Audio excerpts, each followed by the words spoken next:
It is now 5 o'clock, December 20th, 2016. And I call to order the meeting of the City Council of the City of Victorville and the City Council sitting as the Library Board of Trustees, Southern California Logistics Rail Authority, Southern California Logistics Airport Authority, successor agency to the Victorville Redevelopment Agency, the Victorville Joint Powers Financing Authority, the Victorville Water District, and the city as housing assets successor. May we have roll call, please? Councilmember Gomez. Councilmember Kennedy. Here. Councilmember Negretti. Here. Mayor Pro Tem Cox. Here. Mayor Garcia. Here. This is the time and place for the general public to address the City Council on any item listed or not listed on the agenda. Per Government Code Section 549-54.3, state law prohibits the council from addressing any issue not previously included on the agenda. The council may receive testimony and set the matter to a subsequent meeting. I don't see anyone in the audience that wants to address the council. Therefore, can we have declaration of closed session by a city attorney, please? Yes, thank you, Mayor Garcia. We have 4 items this evening. However, I understand item A need not be covered. It was real property negotiations, and there's no need to take any action with respect to that item this evening. We will not be having closed session on that item. Item B is real property negotiations pursuant to Government Code 54956.8. And item C is also real estate negotiations on behalf of the Airport Authority, also pursuant to Government Code 54956.8. The property locations are set forth on the agenda, as are the negotiating parties. We also have a 4th item pursuant to the notice of special meeting on behalf of the City Council, and that is anticipated litigation pursuant to Government Code 54956.9D2, and that is one potential case. At this point, pursuant to Government Code 54956.9E1, facts and circumstances need not be disclosed. To the extent there is any reportable action, we will report it either at the conclusion of the closed session or at the commencement of the 6 o'clock regular session. Thank you. We will now recess to our closed session, and a regular session convenes at 6 p.m.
I gave her a copy of it today.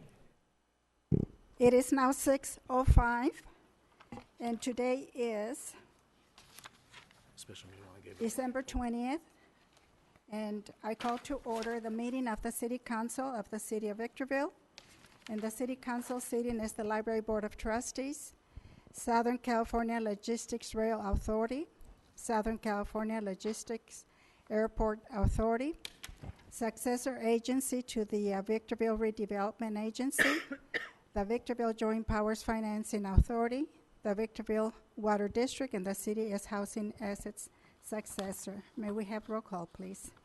Councilmember Gomez, Present. Councilmember Kennedy, Councilmember Negretti, Here. Mayor Pro Tem Cox, Mayor Garcia. Here. May we have closed session announcements by city attorney, please? Thank you, Mayor Garcia. We had 4 items on the agenda this evening, 3 on the regular agenda, and 1 closed session item on the notice of special meeting. With respect to item A on the regular agenda, the staff decided that we did not need to discuss that at this time. Item B was real property negotiations pursuant to Government Code 54956.8. The negotiating parties and the property is set forth on the agenda, and there is no reportable action with respect to that matter. Item C, we also did not discuss. Due to timing matters, that item will be moved to a subsequent meeting. On the special meeting notice, item A, it was anticipated litigation pursuant to Government Code 54956.9 D2, 1 potential case, and there is no reportable action with respect to that as well. So no reportable action on any of the closed session items this evening. Thank you. The invocation will be delivered by Reverend Patrick Travers from Holy Innocents Church, and the Pledge of Allegiance will be led by Police Chief Sam Lucia, so please stand.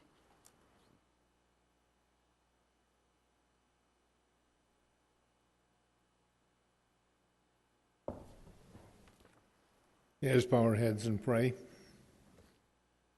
Heavenly Father, as we gather here tonight, remind us to be thankful this Advent season for the abundance of America.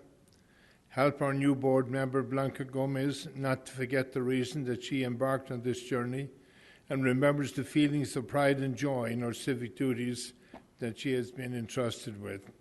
We ask this for our returning council members also. Keep their hearts filled with the pride of accomplishment and joy they feel as our council members. For our re-elected mayor, Gloria Garcia, guide her with the discernment and strength she will need directing and leading the city of Victorville through her terms of office. Fill her and our council with excitement as they take advantage of the fresh opportunities and ideas presented to them in the new year.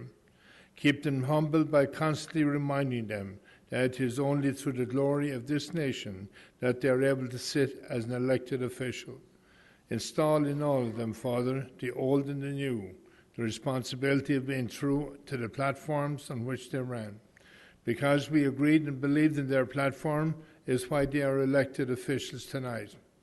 Guide them with your Holy Spirit as they pledge their allegiance to God and country, and give them the courage to stay true to you and themselves and realize the profound responsibility they have undertaken in the decision-making policies they will be confronted with, and in so doing, realizing their goals and dreams as Victorville City Council members and mayor. Amen.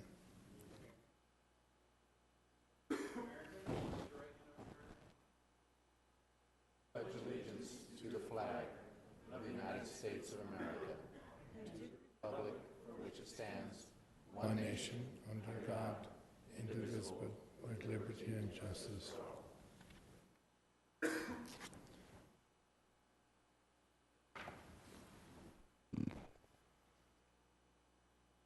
This evening, we do have a proclamation that I will be presenting. So I will come down and do that.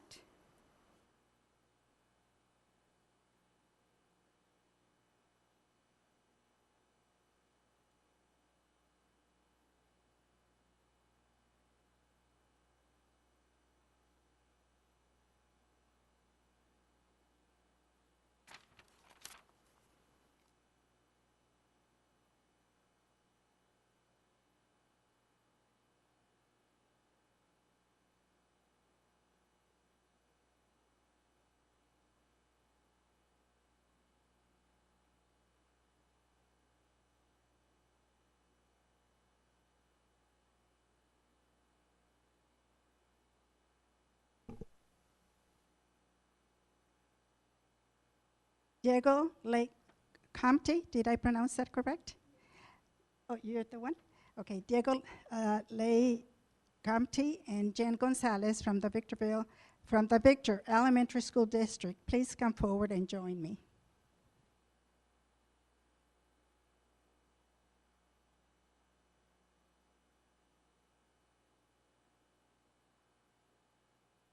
I am pleased to present this certificate of recognition to Diego Lay Comte for winning our Civil Rights Memorial Essay Contest. Diego is a sixth grader at the Challenger School for Sports and Fitness. On behalf of the entire City Council, congratulations, Diego. A portion of your essay about civil rights leader Frederick Douglass will be displayed on a bronze plaque at the City Civil Rights Memorial located next to City Hall. And I will present you with a plaque.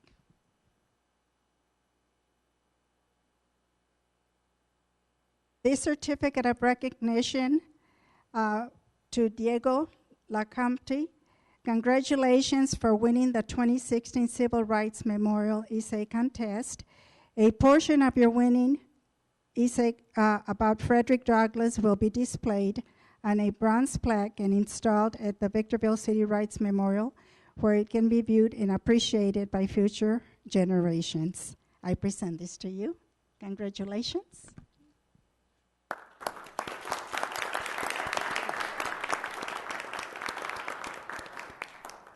want to start off by thanking the City Council and the City of Victorville and the committee for making this opportunity for our students. And the reason being is because it's multi-leveled here. The first thing that they have to do is stop and reflect on civil rights and what that means, and that is so relevant even today. Then they proceed on, and they're not just reading biographies, but they're listening and deciphering the message that the civil rights leaders are giving them. They're choosing which one has moved them the most. Then they form their opinions that way and write a persuasive essay on nominating that person. So this is an experience that they'll never forget, and it's thinking skills that we want all of our students to grow up with. So I want to compliment you for choosing Frederick Douglass. I'm just impressed that you went with that person, because his energy and his eloquence as he fought to end slavery was absolutely incredible. And he didn't stop there. He fought for other causes, including women's rights. So my compliments to you, and congratulations from Victor Elementary School District. Thank you, Diego.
Madam Mayor, before we leave this topic, I think it's accurate to say that our nation's history has been a 250-year struggle for civil rights. Civil rights has been an issue we've wrestled with for a long, long, long time. And I'm glad that finally that we had not finally, but I'm glad we had somebody who looked back further into our history than 1950, because there were lots of important people doing lots of important things for civil rights in the 1800s and into the 1900s. So I hope these kids see this as an opportunity to dig into our history. You're absolutely correct. Thank you for that. City Clerk, please present the agenda to Council and revisions to the agenda. Thank you, Mayor Garcia.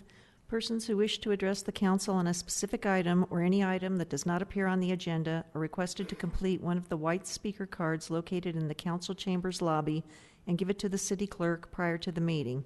The mayor will call upon each individual who has submitted a speaker card.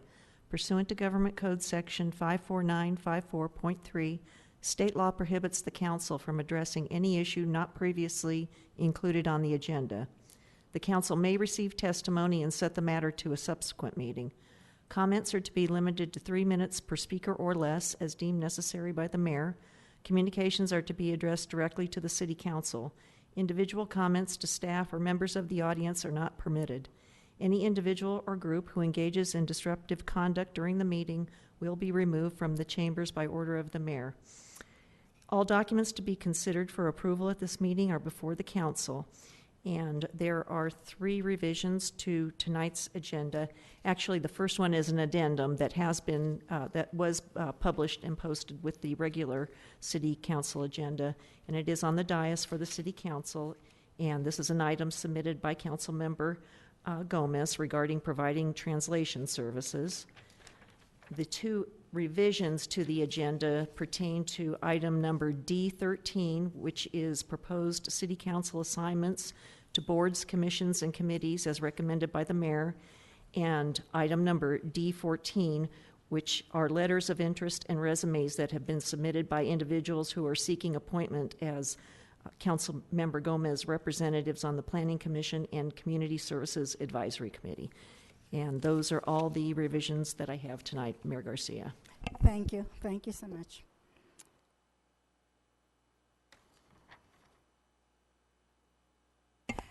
This evening, we do not have any appeal hearings. Therefore, we move on to item B, which is public hearings. And item B1, a public hearing to hear arguments for and against ordering the abandonment of a portion of Eagle Street within Southern California Logistics Airport. Madam Clerk, please read the recommendation. The recommendation is that at the close of the public hearing, the City Council adopt resolution number 16-059 to vacate a portion of Eagle Street subject to the conditions stated within the resolution. I open the public hearing at this time. I don't have any cards from the audience. So I close the public hearing at this time.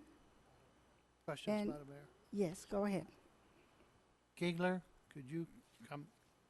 Just a couple of questions.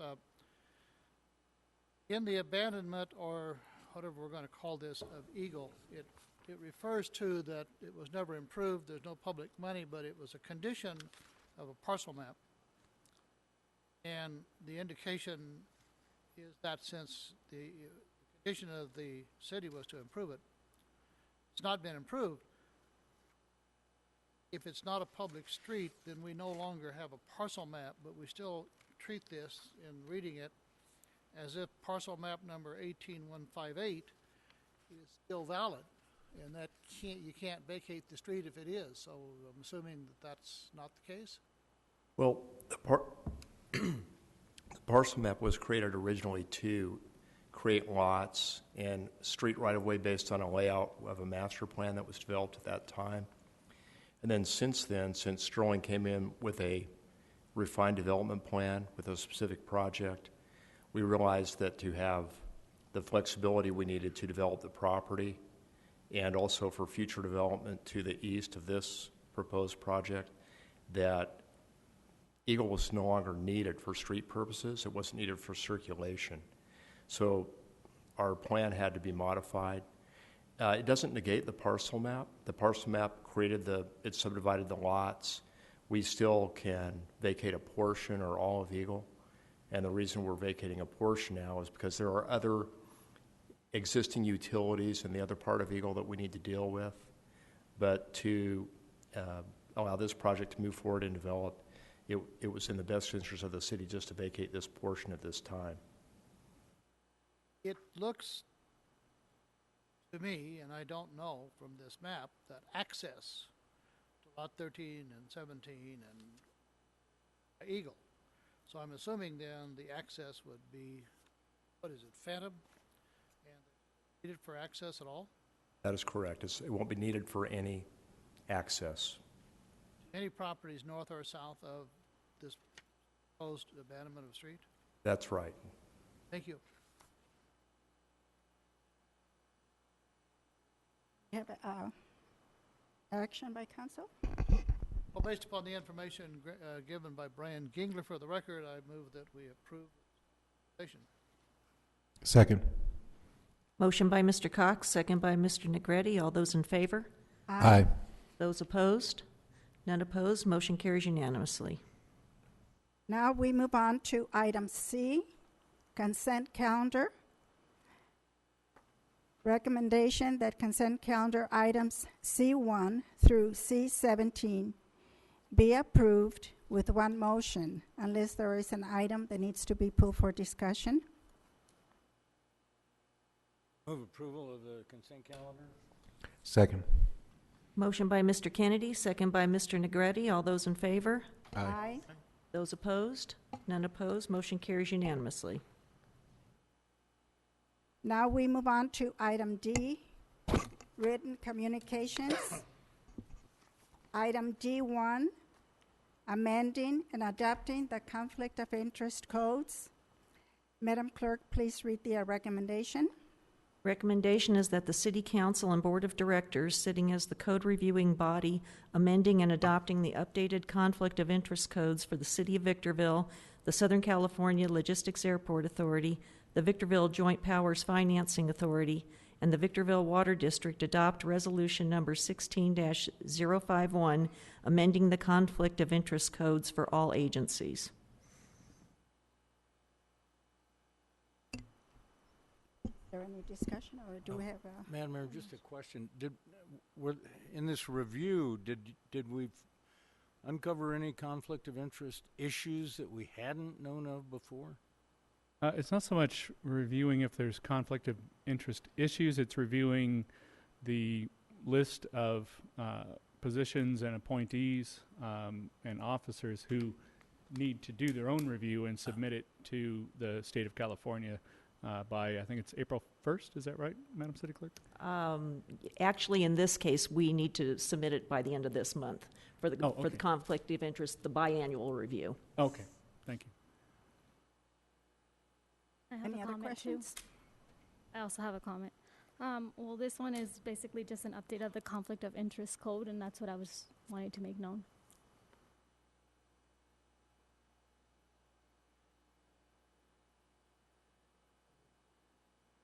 Second. Motion by Mr. Kennedy, second by Mr. Negretti. All those in favor? Aye. Aye.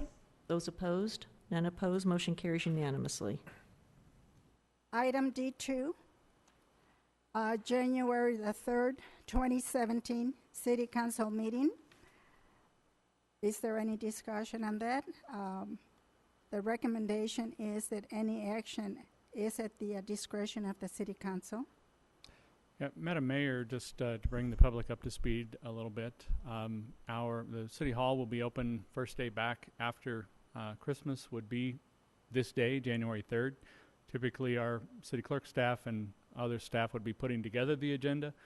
During the time that we will have nobody here, everyone will be off on either holiday or furlough. And therefore, we're recommending that we simply cancel this meeting. We won't have anybody here to put the agenda together. There won't be any items for it. Is this the right time to talk about a workshop on the 10th? You could certainly at this time have that discussion. If you want to have a workshop, that some thought that a workshop would be appropriate on the 10th, what you would do is at the conclusion of this meeting then would be to adjourn this meeting to the 10th, if that's something you want to do in lieu of the meeting on the 3rd. So at this time, I'm requesting for us to have a workshop.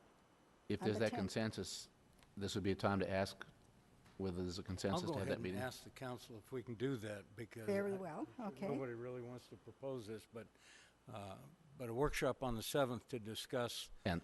10th, I'm sorry, the 10th, following Tuesday, to discuss this, as much of the specific detail as we can about joining the special fire district and turning over the fire It would be annexation into county fire. annexation. And the $143 tax that will go on every property owner's tax bill as a result of this action. 148, 140, whatever it is. But if we were to decide to annex into that fire district, that would be a tax consequence for every property holder. So it's a real important issue, and I hope everybody shows up, but I'd like to request that we have that meeting on the 10th. I agree. I agree. Then at the end of this meeting, we will adjourn this meeting to a meeting on the 10th. Do I do that now or at the end of our? We'll do it at the end of the meeting. Okay, very well. So I move on to item D3. Approval of waste tire enforcement grant application. Madam Clerk, read the recommendation. Recommendation is that the City Council adopt Resolution Number 16-060, allowing staff to apply for the waste tire enforcement grant.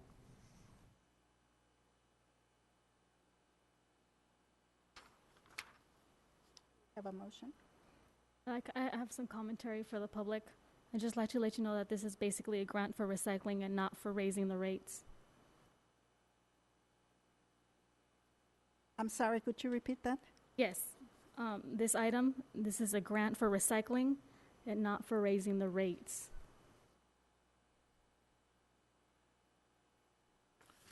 Move approval of resolution number 16-060. Second. Motion by Mr. Cox, second by Mr. Negretti. All those in favor? Aye. Aye. Those opposed? None opposed. Motion carries unanimously. Item D4, authorization for city engineer to execute routine documents for state and federal transportation funding. Madam Clerk, read the recommendation. Recommendation is that the City Council approve the State Department of Transportation Administering Agency State Agreement and adopt Resolution Number 16-057 that authorizes the city engineer to execute on behalf of the city routine documents for state and federal transportation funding. Again, I have a comment. For the public, this is basically housekeeping matters. It's Caltrans wants agreements to be set. I'm sorry, they didn't understand over there. Okay, so basically for the public, so you understand what's happening with this part is basically it's a housekeeping matter. These are with CalGrant wants agreements to be set. Madam Mayor, if I might, I'll provide a little bit more detail just so that it's clear to the public. This is essentially housekeeping is a good way to characterize it, but these agreements actually do much more and really are intended to serve as form documents for the state as it relates to federally funded road projects. So to make the transactional process easier, Caltrans, State Department of Transportation, has these form documents approved regularly so that they're easier to enter into, not requiring a lot of legal review and comment. So effectively, Caltrans documents have been updated. They've gone to each of the respective jurisdictions, and they're asking for approval of these documents so that when projects do get approved, federal funds for road projects, we can simply enter into these pre-approved contracts and not have to renegotiate them. Thank you. Can we have a motion? Move approval. Second. Motion by Mr. Negretti, second by Mr. Kennedy. All those in favor? Aye. Those opposed? None opposed. Motion carries unanimously. Item D5. Actually, this is a purchase of equipment, and items 5 through 9 are the same purchases. D5 is the Kenworth T370 conventional cab truck. D6 is the Ditch Witch FX50 vacuum excavator trailer. D7 is the purchase of a Town Master trailer, Model T-40. D8, wait a minute. It's the installation of a water tank on existing 2015 Kenworth T370 cab and chassis. And 9 is the purchase of one Schwarz Model M6000SE Avalanche CNG street sweeper. So with one motion, we can actually approve or disapprove these purchases? That's correct, as long as the motion is clear that it is a motion to approve items D5 through and including D9. You could take Correct. these all in one action if you want to. I have commentary on that one. D's 5, so there's a lot of piggyback purchases here. For D5, D6, D7, D8, and D9 have that. So if I ask one question, it becomes generic to all of them. When were these bid dates for the agenda items D5 to D9? So if I can get a response. Thank you, Councilmember Gomez. And appreciate you bringing that to our attention earlier. Among the items, one of the items was actually bid in-house and doesn't exercise the piggyback, but specific to D5, D6, D7, and D9, those in fact were piggybacked. As it relates to D5, we relied on piggyback provisions in the purchasing code, relying on another public joint powers authority to actually have done the bidding. For the specialty type equipment components, D5 was bid originally by that respective JPA November 14th, 2011. D6 was March 3rd, 2014. D7 was June 14th, 2014. D8 I'm going to get back to because it's in the staff write-up. And D9 is January 20. Those were the ones that we relied on piggyback provisions. D8, if you don't mind, I'm just going through the staff report real fast because we did that internally. And let's see, staff report write-up says, bear with me.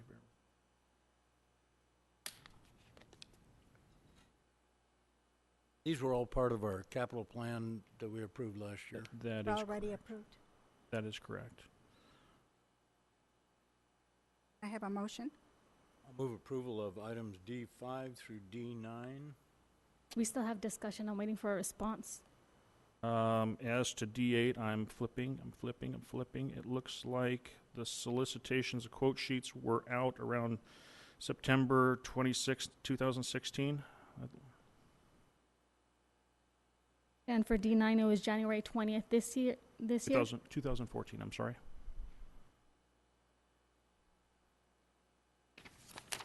So D5, November 14, 2011. D6, November 2014. D6, March 3rd, 2014. D8, September 26, 2016. And D9, January 20, 2014. Correct. Thank you.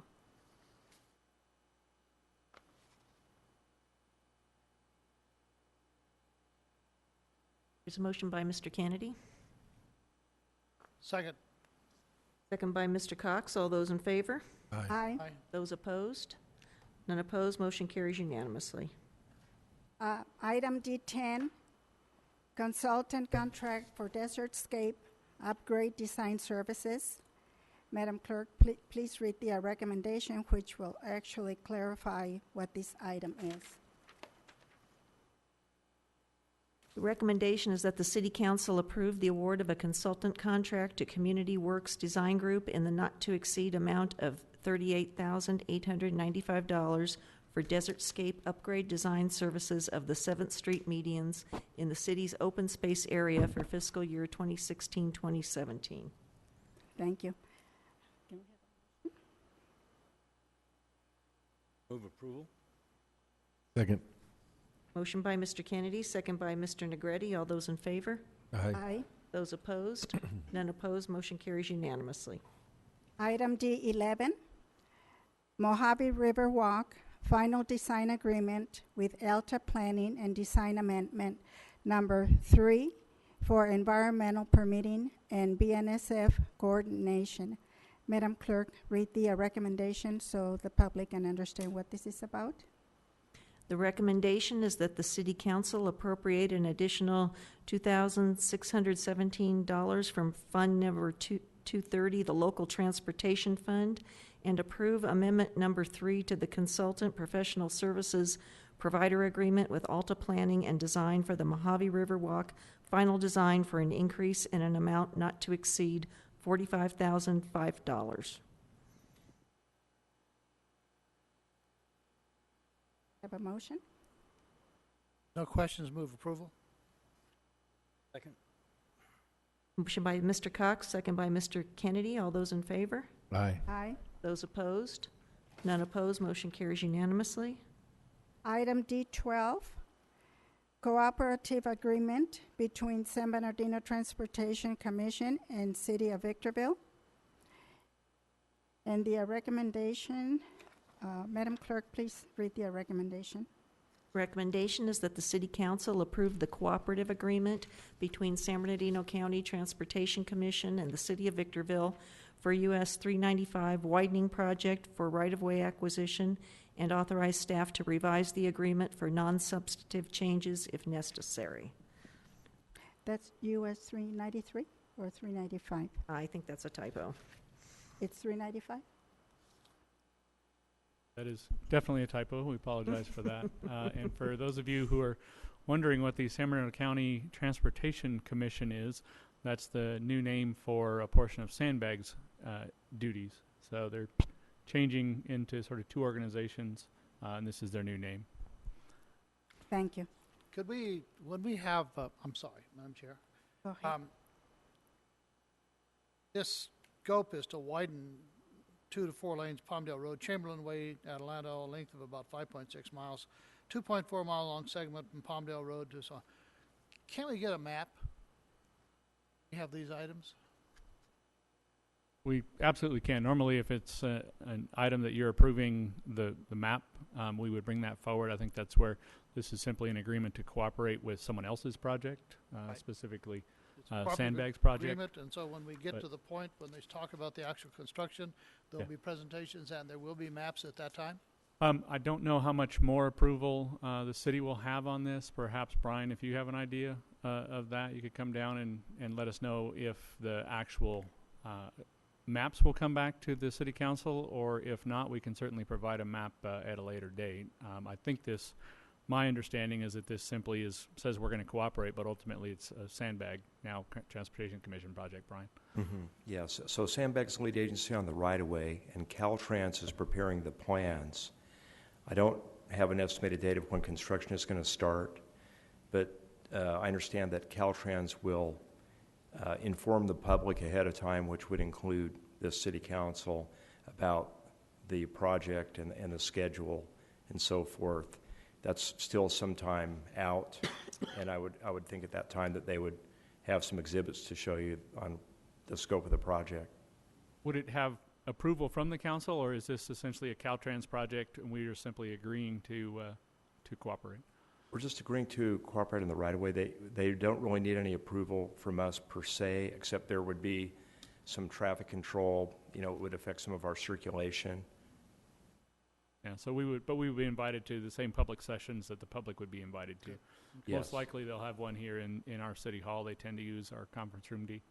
I would expect that. I would even expect that they would probably come to this council and give a presentation on an update at some We can point. certainly make that request. One thing that we should include, I don't know how you do this, but if anybody who reads our papers recently, we should require a 4-foot high K-rail in the middle of 395 all the way to Four Corners, but at least as much as we have any hope of getting, these head-on collisions are just killers, but I mean, They have had an accident history, yes. go on and on and on. I don't know if there's any hope of that ever being part of a widening plan. Long term, it is supposed to be widened. It's just a funding issue, segment by segment. I'll look for an opportunity on Sandbag to see if Widening is great, but that's just going to increase the speeds. Lane changing and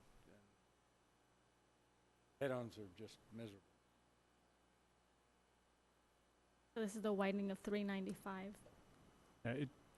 Mr. Kennedy, it does provide multiple lanes in each direction, whereas right now it's a single lane, so it would provide for passing without crossing, in theory, without crossing the yellow line. So. Yeah, but a lot of these head-ons that we're seeing now aren't people passing, they're people driving under the influence, people Correct. are sleepy, tired, and whatnot. Correct. Correct. Some of it further up 395 is really stupid passing, but Mm-hmm. I don't know. That just seems like it ought to be part of the plan. Other discussion? Move staff's recommendation. Second. Motion by Mr. Cox, second by Mr. Kennedy. All those in favor? Aye. Those opposed?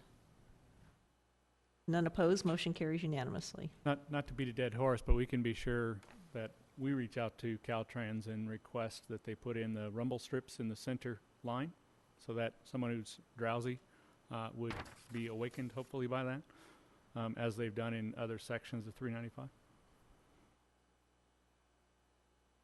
That may help. Okay, we move on to item D13, appointments to city council boards, commissions, and committees. Madam Clerk, read the recommendation. The recommendation is that appointments be made to the various boards, commissions, and committees on which city council members serve.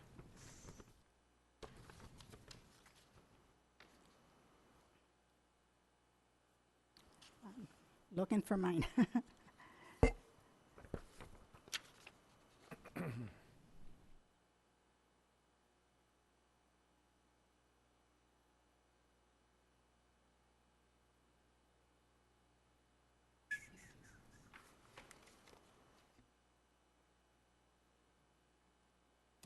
So this item is for on the boards that the city council sits on or serves on, is that correct?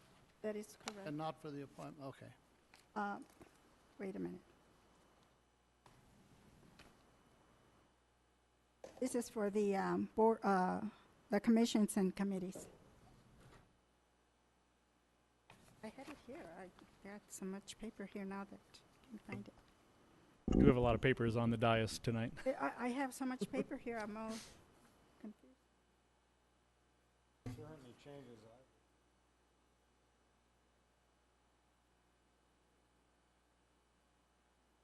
Is there a second? Second. I have comment. I need a comment on this. Maybe a possible response from the council, just because I'm new here. How did the decisions of all the delegates and alternate get and how they're here? Just a brief explanation would suffice. Question? Yes, I do. Can I answer it? Yes, go ahead. If you look at these here, some of the council members have served on them for a considerable amount of time. And there is an awful lot of knowledge gained from serving on these committees 2 and 3 and 4 years. It's, for example, on Sandbag, these are throughout the whole county where members serve.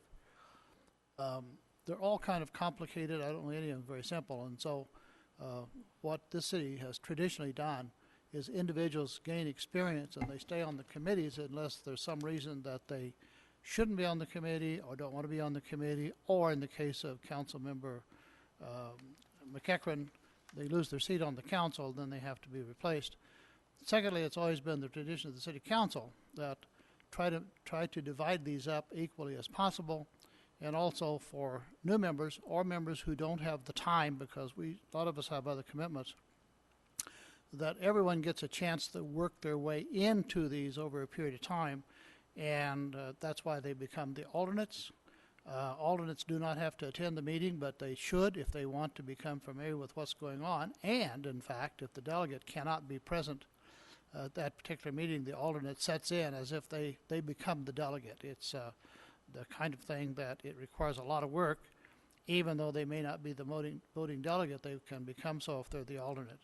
So and the reason I'm pointing this out, that when Mr. McEachran left Sandbag as the delegate, the alternate had been Mr. Kennedy, who was, unless there was some reason, he would be the natural to step in on that. And so that's generally how it's done. And every 2 years they change, but they can be changed next year, or they can be changed at any time somebody wants to step down or trade. They're not locked in. It's an action of the city council, and the council has the responsibility to ensure that the members can attend the meetings and report back to the council on the activities that affect the city. And if changes need to be made, individuals can make that request, or the city council can make the request. So it's not locked in, but on the other hand, I don't know of anyone who's ever decided to step down after they've been appointed as a delegate or an alternate. I think it's worth adding that attendance as an alternate really is important. A lot of things are going on some of these committees. Some are a lot more active than others. But BVWRA, for example, I've been the delegate. When there's that much going on, it's really important that somebody be there to back up the delegate.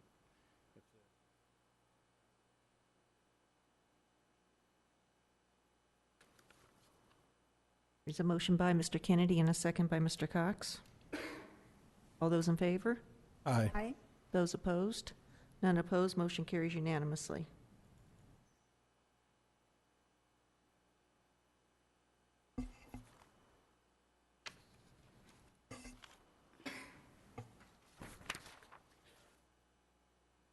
Item D14, appointments to the city's committees by council members. Madam Clerk, read the recommendation.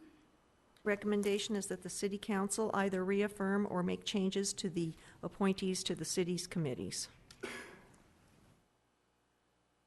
like to make a comment, Madam Mayor. Yes, go ahead. I'd like to make two comments. First of all, I haven't had the chance to speak to any of the individuals that I have submitted or nominated. I would just like to remind the whole council that the city council members nominate, but these appointments are by the mayor and council, and they're very important. I'm not prepared to make any tonight. We don't have to make any for 90 days. Is that correct, Madam? Yes, the terms automatically extend for a period of 90 days. 90 days. And so one of the things that one of the most important, they're all important, but one of the most important that we have is the appointment to the Planning Commission. That is not a committee, it's a commission. And they have power and authority under the state law. They have regular scheduled meetings. And traditionally, this council has looked to individuals that have made substantial contributions to the community, who have lived here, who are involved, who have a lot at stake, and have a lot of experience and background, because the decisions that the Planning Commission make they affect this community and they affect the future of this community. And I don't want to spend too much time. I don't know the individual that's proposed, except that when I don't know him, I'd like to know more about it. I would request that the individual that's going to propose the new Planning Commission withhold that a while so we can have a discussion, because it appears that they've never been a resident of the city and just moved here after losing an election, and that's contrary to everything we've looked at when we appoint a planning commissioner. So requested that we hold a while till we can get to know. Very well. That's concerning Mrs. Gomez's. Well, I didn't want to talk about the pick. I think we know who it is. We're Yeah. going to talk about it at the time. I don't want to embarrass anybody. I don't want to speak against anything, but kind of goes against everything this council has talked about and done for the last many, many years. If I may respond? What I have to say is when I ran for city council, 4 months is all I did. If I would have had my colleagues elect me, I would not be sitting here. Every one of the residents that voted for me got over 8,000 votes voting for me, so I'm here today. So the same thing that I'm listening to is pushback. I've selected someone that I've met recently, just like they might be able to meet. I've paired with 4 different candidates, and maybe that's why I'm here, because I paired not only with candidates, but with each one of you guys that are here that voted for me in the city of Victorville. And so I don't find it very appeasing to have what I have heard. From day one, I have had a lot of pushback, and it's going to be, I could already see it's going to be really tough. Just like Ramiro, I just was going to appoint him. I met him a week ago, and I've been in the community every single day. So I may know a lot more of the community in a very individual basis than maybe the collection of us together sitting here. So this is for the record. There's a lot of pushback, and I felt it. And I understand. They've been here like Olympians, winning medal after medal, and I'm a beginner. So that's what I'm going to be receiving from now on, as I can see. So there's no justification. 4 months of running my candidacy, I'm here. Pretty much don't know too much, right? But I'm making the extra effort. So I would consider that maybe next time when you meet the individual, because I did reach out to every single council member here, email, and through Doug. The only one person that met with me was Negretti. No one else did. I reached out on several occasions when I've been around them. They have not reached out to me. So this is just what I want to let you guys know, and also be for the record. Madam Mayor, if I may make some comments. First of all, I'd like to stick to this particular issue, but certainly there's nothing personal intended when some of these issues get a little sideways, and I think working together over time, I have learned to have great respect and admiration for the other members of the council, and I'll admit it, when I first started, I was not familiar with the traditions, protocols, and processes that are in place. But I did over time work with the city staff very well, because I wanted to make sure that we were working together. And if I could just say that one thing on this particular issue, I was not aware of Mayor Pro Tem Cox's comments about the history of the Planning Commission, although I understand it is very important.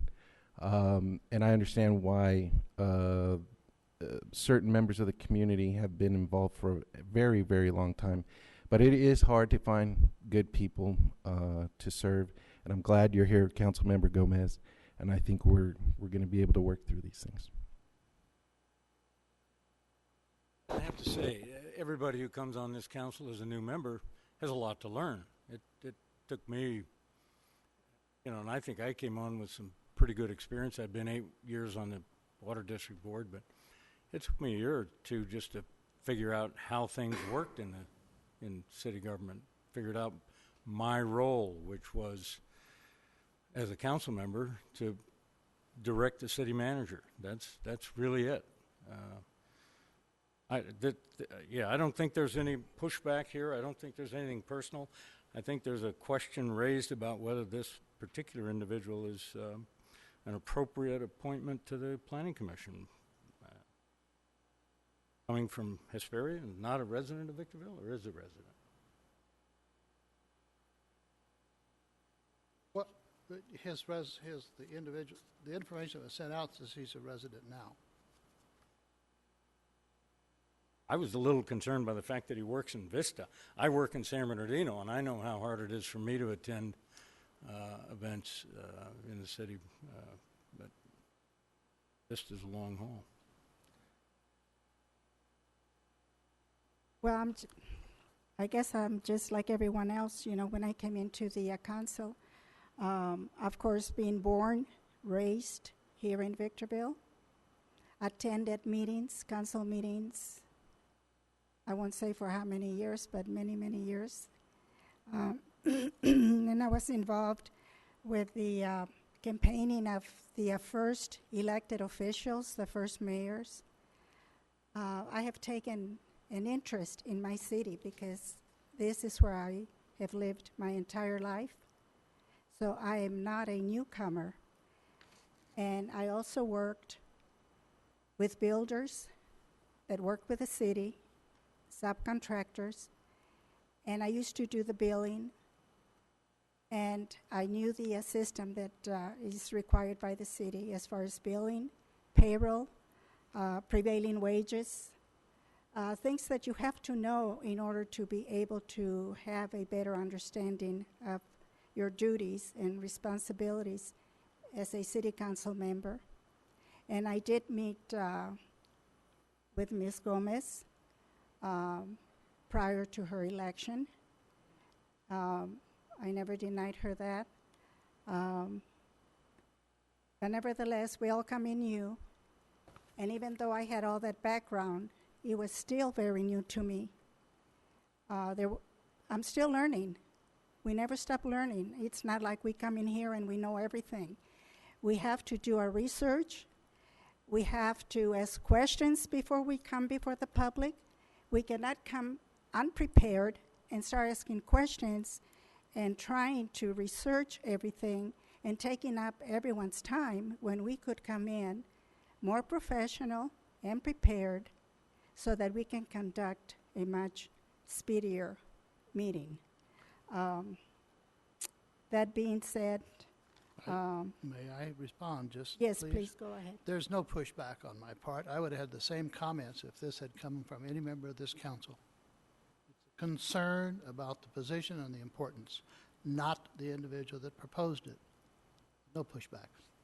And Okay, so- please understand that we're not just like picking on this one person. We have to make sure that we have the right people for all these positions because it is of interest to the city and the future of the city. So we have every right to oversee, and if we find that someone is not the person that's qualified, there has to be someone else. I mean, there are a lot of people that are qualified, but we're not just necessarily saying this one person we just don't want. So with that last comment that you said, I'm going to assume that if I were to bring the same person, you may change your perspective because it's not about the person or it's not about what I'm selecting because clearly I'm a very, very novice beginner here. And whatever I select would probably be out of the league of a lot of the council members that have been here for a very long time. And I can begin to see that. So I appreciate the comment of saying that it's not about who I chose. It's about taking care of the community. And I think the voters have spoken. And me being here, I'm going to be making those wise decisions. And I'm going to be thinking about who the person is on the Planning Commission. We've already been meeting with Carolee on multiple ride-alongs with Doug. I don't know if anyone else of the council members, when they brought up they were doing any of that, but I have been doing a lot of that. Multiple hours have been spent with a lot of the people that I'm going to be appointing or wanted to be able to appoint tonight. It's not like I did it out of thin air. Carolee can attest to that, and so can Doug. We've met on different occasions. As a matter of fact, even with Andre. So it's not like I'm bringing someone. And I would have loved to bring these people to each of these council members had they given me the opportunity after election so they can meet and talk. But there was a lot of maybe Brown Act rules that could, cause some kind of dissension. Whether that's true or not or whatever it may be, you can decide for yourself. So for the next 90 days, the same people who have been deciding on the Planning Commission will continue to do what they've been doing. You won't be seeing any much change with the Planning Commissions, with any kind of development for the city that occurs, because right now my voice right there has been shut. So for the next 90 days, and I don't know what else to say, but thank you very much for giving the comments and your feelings. And I just, like I said, I feel like we're in a courtroom, so apologies. I'd like to just make this suggestion. Ms. Gomez had 8,000 people vote for her in the city of Victorville. And I'm sure Mr. Rhodes wasn't one if he was running for election in Hesperia. Among those 8,000 voters, I'm sure there are some folks that have been here a long time and might be a better fit. So I'd just like to ask, between now and the meeting on the 17th, you review some of those possibilities, and if this is still your best choice, bring them back. But would you be willing to take that month and consider some of those other Victorville people that were supporters of yours who might be a better fit for the Planning Commission? And I would also like for whoever I choose to be respected, and hopefully not other people saying who I should be choosing.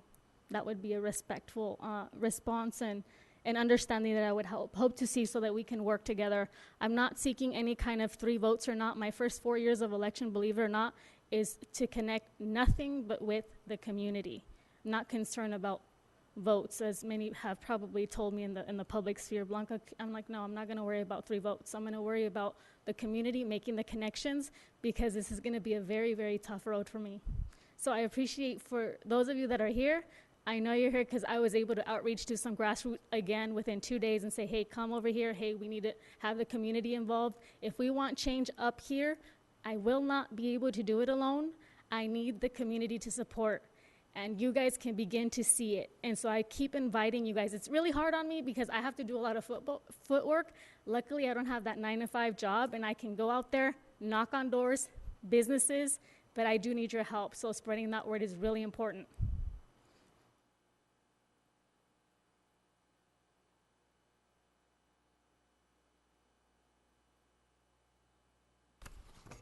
So would we continue this item to January 17th? Is that? That's one option. If that's what the council desires, we can put it back on for the 17th for additional discussion. Yes, it'll go on the 17th. Okay.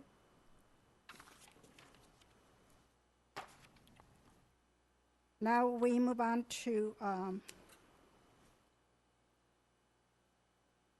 appointments to committees by council members. Yes. We did that. We did that. We did the commissions and committees. Is it, D15. 15, okay. Installation of wrought iron fence extensions for the perimeter walls of well numbers 204 and 209. Madam Clerk, please read the recommendation. Recommendation is that the Victorville Water District Board of Directors approve the award of a contract to Marriott Fence Construction, Inc. in the not-to-exceed amount of $32,088 for the installation of wrought iron fence extensions for the perimeter walls of well numbers 204 and 209 and new gates for well number 204. Move approval. I have comment on this item, if you don't mind. This is, when we're talking about the piggyback, and I asked for certain dates, is because I want a fair, equitable way of the bidding process, so everyone has the opportunity in the city of Victorville for businesses to be able to say, hey, I want to bid on that. I think that's comparable, and that's why we're here. So this item is a very good example of the bidding process. There is different bidding processes from different vendors and contractors. So I just wanted to point that out. Second. Motion by Mr. Kennedy, second by Mr. Cox. All those in favor? Aye. Those opposed? None opposed. Motion carries unanimously. D16, agreement with County of San Bernardino for Luna Road between Amargosa Road and Amethyst Road pavement rehabilitation project. Madam Clerk, read the recommendation. The recommendation is that the City Council give direction on whether to participate in the Luna Road from Amargosa Road to Amethyst Road pavement rehabilitation project. If Council gives such direction, then staff recommends the following actions. Appropriate an additional $1,342,000 for Measure I, Fund Number 250, for the Luna Road between Amargosa Road and La Brisa Road and Elevado Road and Amethyst Road pavement rehabilitation. Include this project in the city's capital improvement program budget for fiscal year 2016-2017. Add this project to the Measure I capital improvement plan for fiscal year 2016-2017, and approve the standard contract between the County of San Bernardino and the city, obligating the city for a cost participation up to $1,342,000. That's the one that we got. Yes, yes. We got to see I, firsthand. it's, I move approval. I have a I comment on second. this one. Come. Okay, so for this one, I understand some of what's happening with the county taking the lead on this, with a portion of the city coming to meet some ends, because it's not all county property. The only concern that I have is the cost would get us, it wasn't a budgeted cost, so I'm concerned if we're not budgeting for something and we're going to be approving some of these items.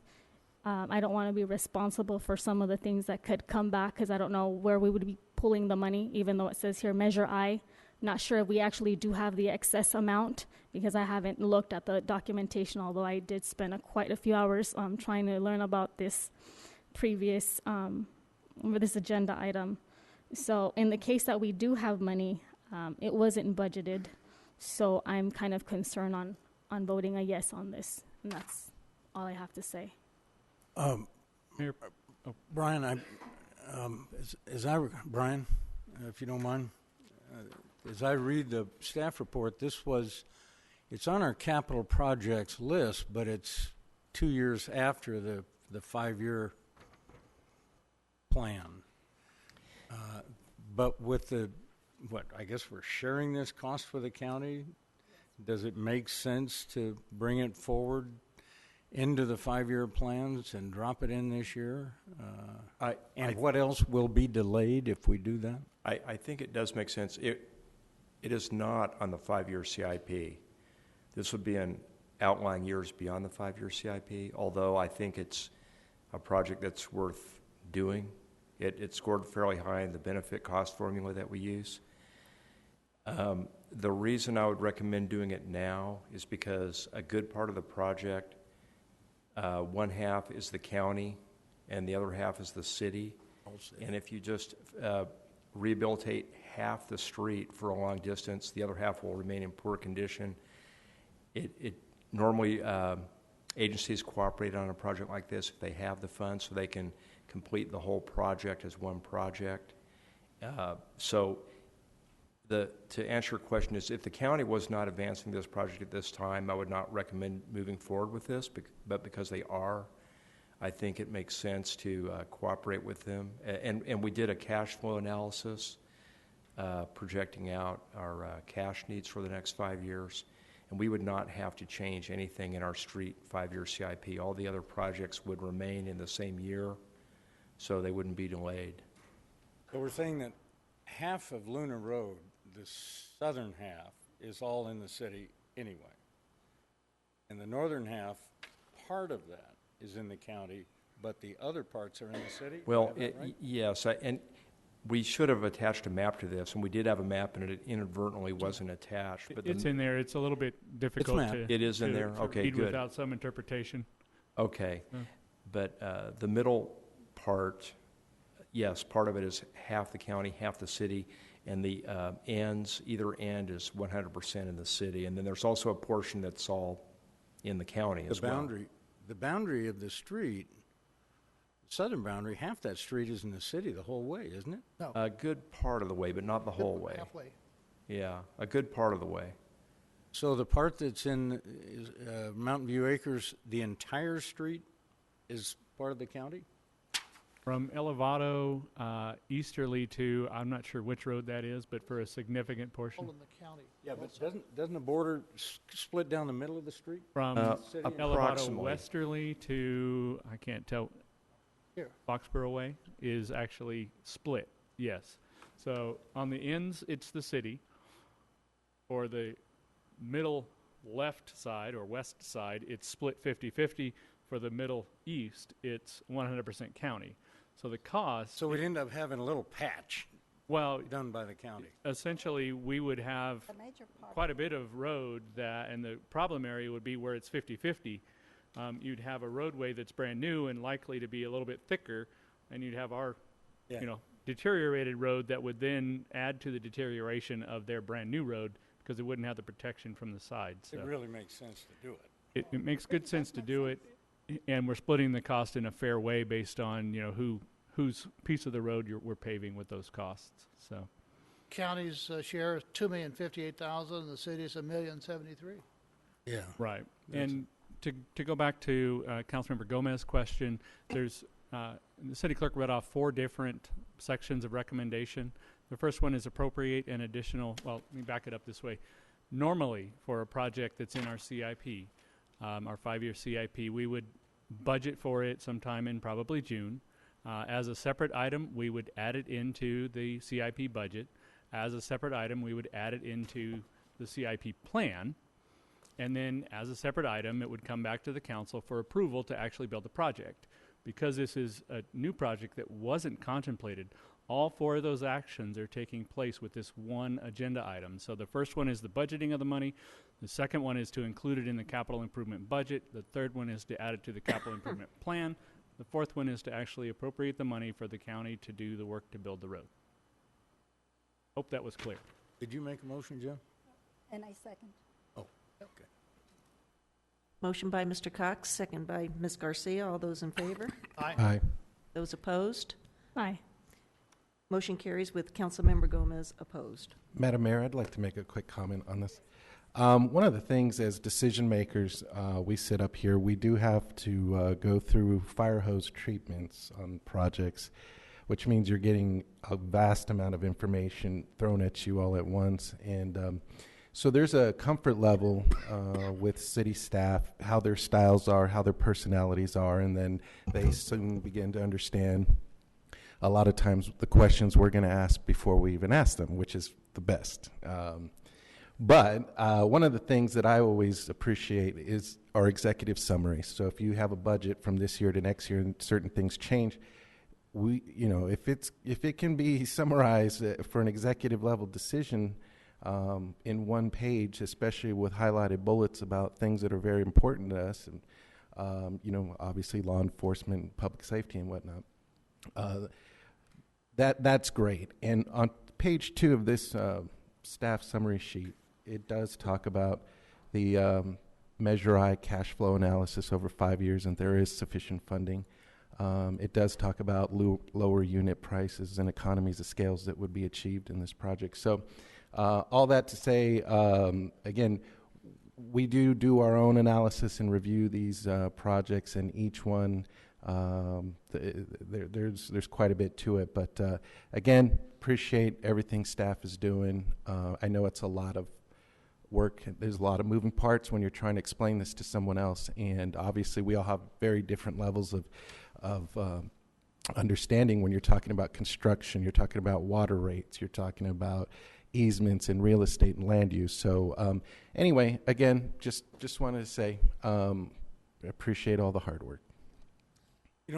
Just to key off of that, that's a really important comment, and the biggest problem I think staff has is figuring out where to stop. How much is enough? How much is way too much? There was how a much time is gonna be about they be criticized for not giving us this piece of that. there was a time probably 2 years ago, Mr. Kennedy, that we meeting to meeting felt like it was a ping pong game where we were told you're providing too much information, and then 2 weeks go by and we don't have enough information. I'm telling you, it went by 2 or 3 months in a row. It felt like going back and forth and back and forth and back and forth. So we'll do our best. If we're missing something, we'll certainly try to add it. I did mention to Ms. Gomez in her agenda briefing that her question about when the piggyback items were actually bid is a new one for us. We hadn't had anybody ask that, but now that we know that's something that's important to her, we'll add that to the staff report when we do a piggyback bid.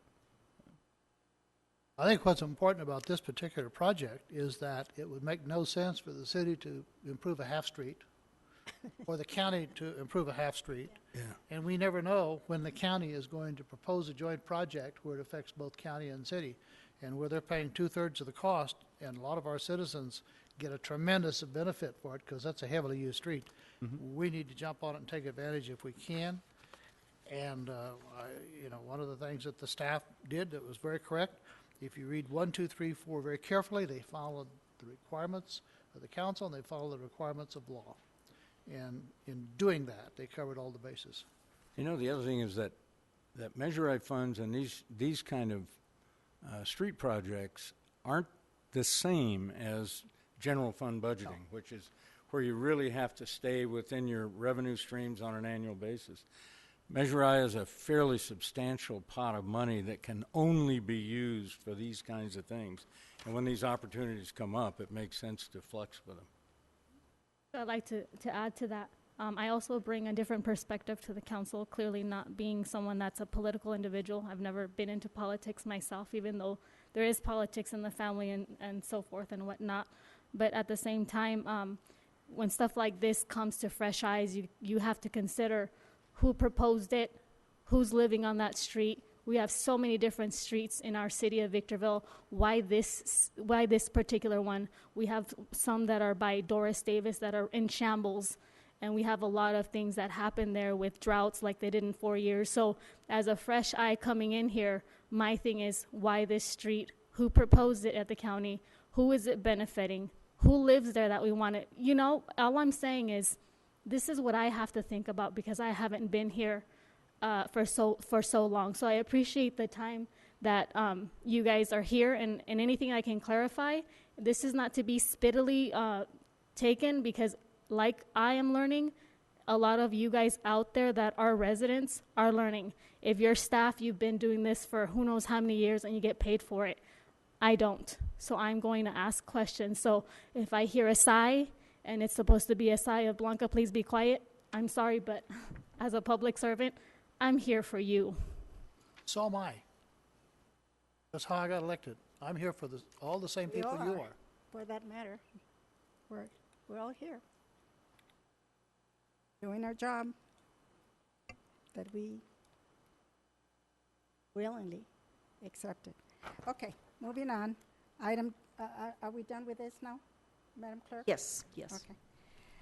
Item D17, Consultant Professional Services Provider Agreement, Amendment for Affordable Housing, Compliance, Monitoring, and Reporting.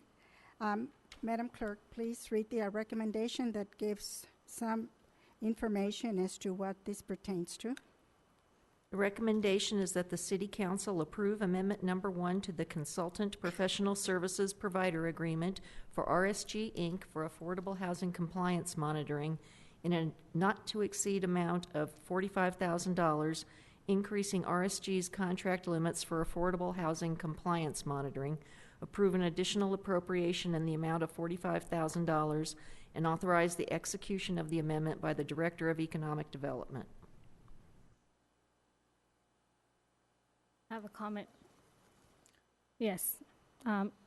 I'd hope that when the budget comes forward or the designated department individual looks at it for the next time, they consider budgeting a skilled consultant rather than finding a contracted, someone that's on contract like this consultant that we're hiring. This is very costly as we're doing it now, and I understand that needs to be done with the discussions that we had. However, that's $45,000. Taxpayer money is going to go to something that, you know, we probably should have budgeted. But like I said, if this was an emergency and we needed something of this urgency, then by all means. But I want everyone to consider that as well. I'll move approval of item 17. Second. Motion by Mr. Kennedy, second by Mr. Negretti. All those in favor? Aye. Aye. Those opposed? Aye. Motion carries with Councilmember Gomez voting no. Item D18, Community Planning and Development, CPD Grants Review Committee. Madam Clerk, please read the recommendation. The recommendation is that the City Council appoint 2 council members to serve with staff on the Community Planning and Development Grants Review Committee. Madam Mayor. Interested in volunteering myself to this part of the subcommittee. Madam Mayor, I have a quick comment. I have served, I believe, the last 2 years with you, and I really enjoyed our time together on this, and you really don't get a chance to appreciate what every dollar means to these worthy causes until you start getting in there. And it is work. And I, again, have nothing but positive things to say for the staff. They do tremendous work here, and we are able to help the community here. I would volunteer again to do it again if you would like to, whatever you would like. I accept that, and I will also remain as one of the persons, involved in this, and we will continue. Is there a motion on the action to appoint Mr. Negretti? I believe so. Mhm. I'll make that motion. Motion by Mr. Kennedy, second by Mr. Negretti. All those in favor? Aye. Aye. Aye. Those opposed? None opposed, motion carries unanimously. Now we move on to public comments. Mayor Garcia, we do have one additional item, that's the addendum. Oh, you're right. I think I already lost it here. Ms. Gomez has... Oh, I'm sorry. Okay.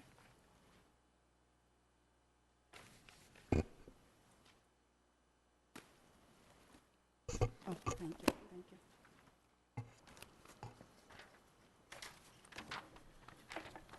We have an agenda item under written communications submitted by Blanca Gomez. The subject is to request to provide translation services for various community groups. Madam Clerk, read the recommendation on this one. Any recommendation is at the discretion of the City Council on this. Thank you. Is this for discussion, or is this for us to make a decision at this time? Are these community groups that are watching the council meeting in a streaming setting? I think Councilmember Gomez may be able to. Let me kind of tee it up just real quickly here. Councilmember Gomez asked me about this, and in discussions that she and I had, the intent was to discuss this item and potentially give direction to staff to come back with some official proposal or something along those lines, perhaps some additional research. And so rather than asking staff to prepare that report, which a single council member can't do, she wanted to be respectful of her colleagues and put this on the agenda for discussion purposes first to see if there was interest amongst the entire council in doing this. I don't want to put words in your mouth, Blanca, but with that just preceding this item being placed on the agenda, I would ask you to explain what the item is and what the purpose is. Yeah, so going out in the community, I've realized that there's a lot of community groups. We are all familiar with the Korean Chamber of Commerce, which I paid a visit to yesterday and announced what was happening with the bridging the gap between local government and then languages. A lot of the times we have different cultural understandings of things, and then if we have a limited understanding of what's the legalese up here, which even though I know English, a lot of the information is esoteric at times. So I wanted to be sensitive to all other communities, whether it was Indian, Hindu, whatever language, Hispanic languages, Latin, whoever, Spanish. And I wanted to put it out there to the community because during the time that I was running as a candidate, and I was inviting a lot of the members, a lot of the residents, they voiced the concern of not being able to understand what we were talking here. So I went ahead and said I would make my speech in Spanish to include and be inclusive of the languages that I speak. As you probably all saw, I correlated to have a sign language interpreter because even the deaf would not be able to understand what's happening here. So I wanted to extend that to all communities, and I opened up this addendum, like you said, in consideration of all my colleagues. Hopefully they'd have something to press forward, and we'd have some of the community members speak up. So I can't do it by myself, but the point is to further and bring more of the communities that already vote for us, because it's not to vote for me and then turn my back on you. I want to extend, just like Cox and Council Member Cox and Madam Mayor Garcia said, we are here to serve you. And I know that Councilman Negretti and Council Member Kennedy are also here to serve the public, just like we all have said in one way or another. So this was one of the agenda items or items that I wanted to bring into discussion. Así que lo que estoy diciendo es, muchas de las veces nosotros tenemos que obviamente considerar a diferentes grupos y cambiar la lengua de lo que está sucediendo. A veces cuando uno habla un idioma no se da cuenta, pero no está incluyendo a las personas. ¿Y cómo se siente eso, ser sordo y no incluirse? Hablar un idioma como español y las personas que hablan inglés no ser incluidas. Entonces, cuando yo fui elegida, muchas de las personas vinieron hacia mí y me decían, Blanca, ¿cómo voy a ir a tu inauguración si Ms. tú no? Gomez, excuse me. I'm going to object. We have not Madam Mayor. approved changing the language at this time yet. So please respect. Is there a policy that I could refer to? Madam Mayor, the language of this country, as we all know, is English. I love Spanish. I've studied it 4 years in high school and 2 years in college, and I'm pretty passable with it. I've given election speeches in Spanish. They weren't very good, but I think my message came across. My wife's fluent. I love the language. I really do. The language of this country is English. I just don't, my Spanish is not good enough to understand what Councilmember Gomez said. There is no way I'm willing to sit on a council where things are being said that I just don't understand because the language is too foreign to me. Right, Councilman? Excuse me. By speaking Spanish or translating these meetings into Spanish simply encourages the folks who have not made the commitment to learn the language of this country, to be citizens of this country. It's encouraging them to stay in their Spanish language. And I don't think that's the right thing to do. I think these meetings have to be conducted in English. That's my opinion. Can we hear So from if I our- may continue with the interruption of Madam Mayor Garcia, which I would like to also be respected like I maintained quiet Well, when I was excuse me, interrupted. please. Attorney, You do not have a specific policy, but it makes it difficult. You are supposed to communicate with the public, and when council members can't understand what is being said, I think that's very problematic at this point. It makes it difficult to have a public meeting at this point. Andre, I was just translating what I had said in English because I have Spanish speakers in the room that would not know otherwise. I understand that. We understand that, but Excuse me, the item, ma'am. I think, what we should have is a discussion on whether or not this item goes forward and whether this council is in agreement with having translation services. Right. I think not.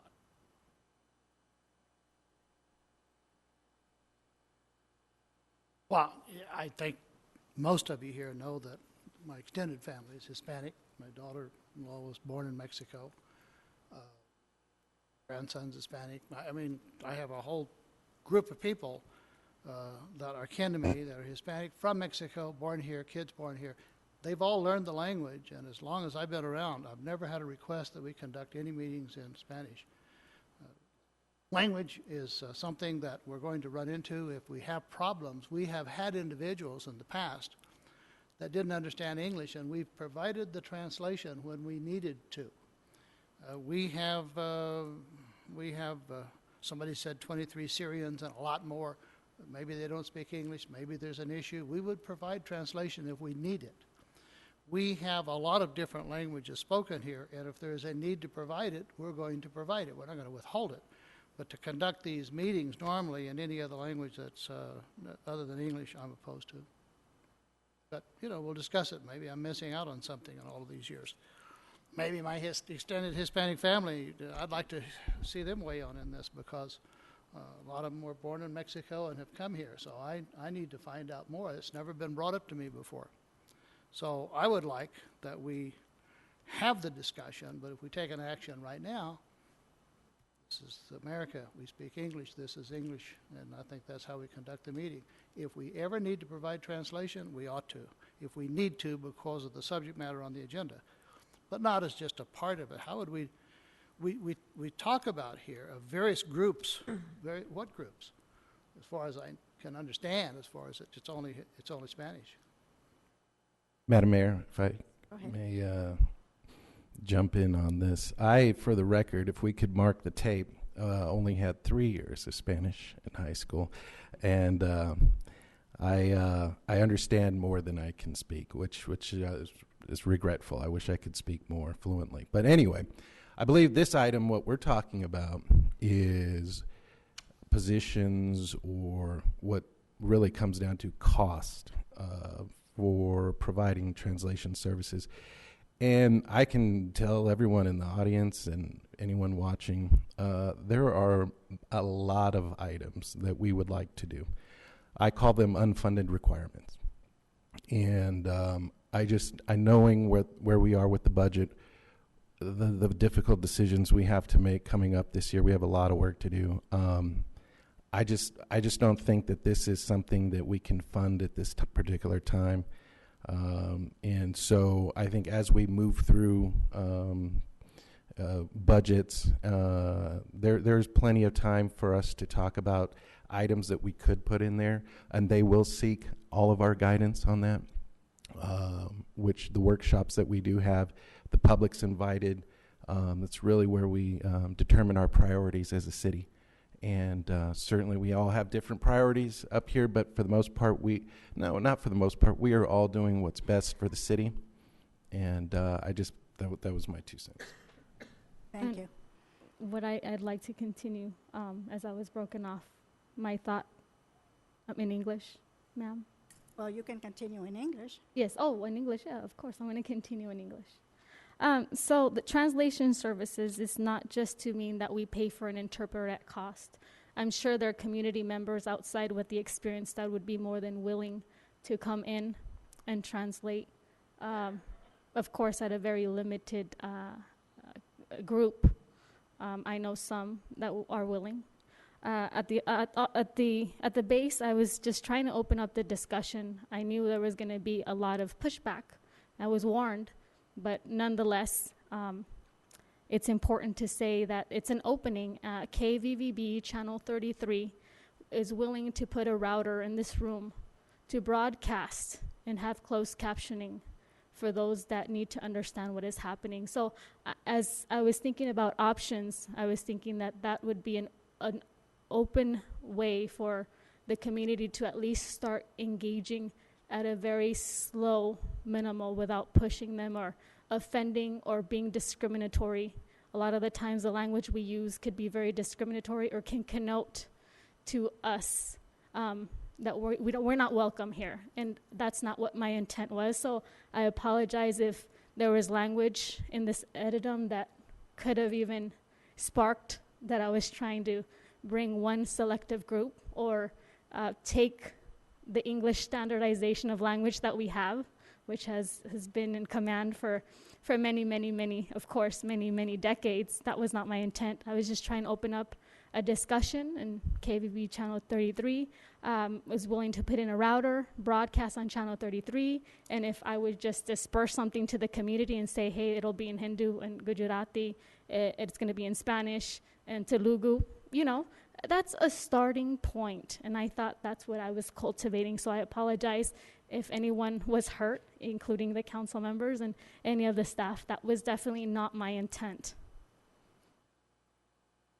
Madam Mayor, I make a motion that we refer the matter to our city manager to work with Ms. Gomez to see what the possibilities exist so that it can be addressed when we have all the answers and staff is satisfied with a router, however that works, if it helps or it doesn't help, and whatever helps the community I'm for, as long as it doesn't interfere with us conducting our business here.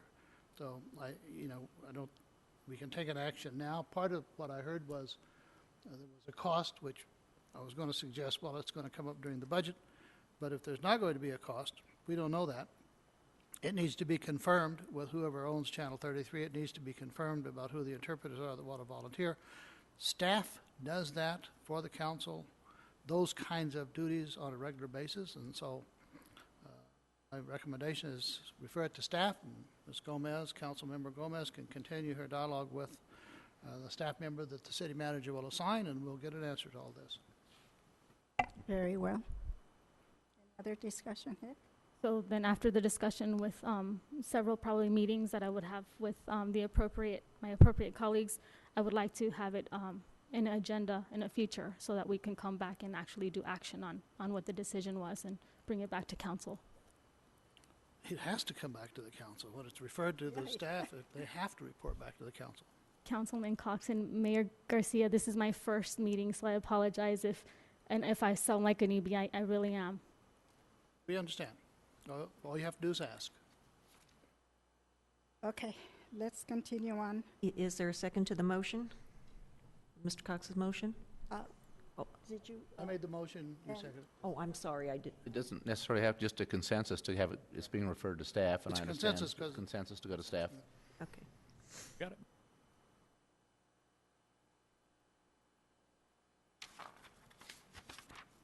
All right. Can I continue now? Okay, we're moving on to public comments. And, yes.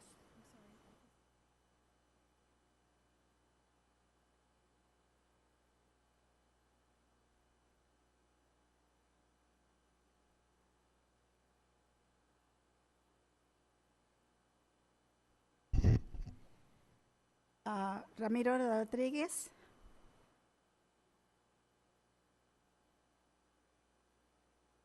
And you have 3 minutes. Thank you. Hello, City Council members, everybody. I'm a Victorville resident. I'm born and raised here in the United States. I'd like to comment about the translation of these meetings. I know a great many people who have lived here all their lives, especially my parents, 30, 40 years, and never really quite got the hang of the language. But they still paid their taxes. They still created businesses. We have a humongous supermarket here. The gentleman I personally know owns 54 stores. He doesn't speak English. So to the counterpart, too, the same thing. These people, all we're asking, or what Blanca's asking, is servicing them. That's all. This technology exists now, in which it actually can translate what I'm speaking into Spanish, which probably be very cost effective. But these people are out there, not just the Spanish-speaking people, but the Korean-speaking people, Chinese, from Europe. And that's very important to get these people involved. I, born and raised here, I'm very proud to be an American, but, you know, English is just a lot easier for you to get your way across. But if you don't speak English, it doesn't hinder you or alter you or make you any less of an American. Or even if you're a resident, you're still providing services for these people. And these people are very important. Like I'm telling you, that gentleman, his family, they have 54 supermarkets. They employ approximately 100 supermarkets between them, over 13,000 employees. They don't speak English. The thing is, we have possible people coming up like in the same circumstances. What we want is just provide those people, get them involved, let them know what's going on, and maybe they'll stand up and take their part, whether they learn English or not. That really doesn't matter. I understand it makes it easier for everybody to communicate, which, you know, in the real world, in Fantasyland, if everybody knew English, everybody would communicate. But we still have to provide a service for these people. They're still citizens. They're still taxpayers. And I think it's very important to take this in consideration. And like I'm saying, technology exists now where you don't really have to have a physical interpreter. You can have programs do it now. There's apps for it now. So you might think about that too. So, and get involved in different faces inside the community. Maybe they're not here present, but they'll be present on streaming online, and they'll be able to put more input, whether they contribute with their vote, or they can contribute with their movements, or contribute with money. But it still makes a difference, and that's what's beautiful about this country: the diversity. Everybody can. You have get 30 involved. seconds. Excuse me. You have 30 seconds. That's all I wanted to say. Thank you very much for taking consideration of Blanca's proposal of the translations for future meetings. Thank you very much. Thank you. The next one is Pastor Alex Gonzalez.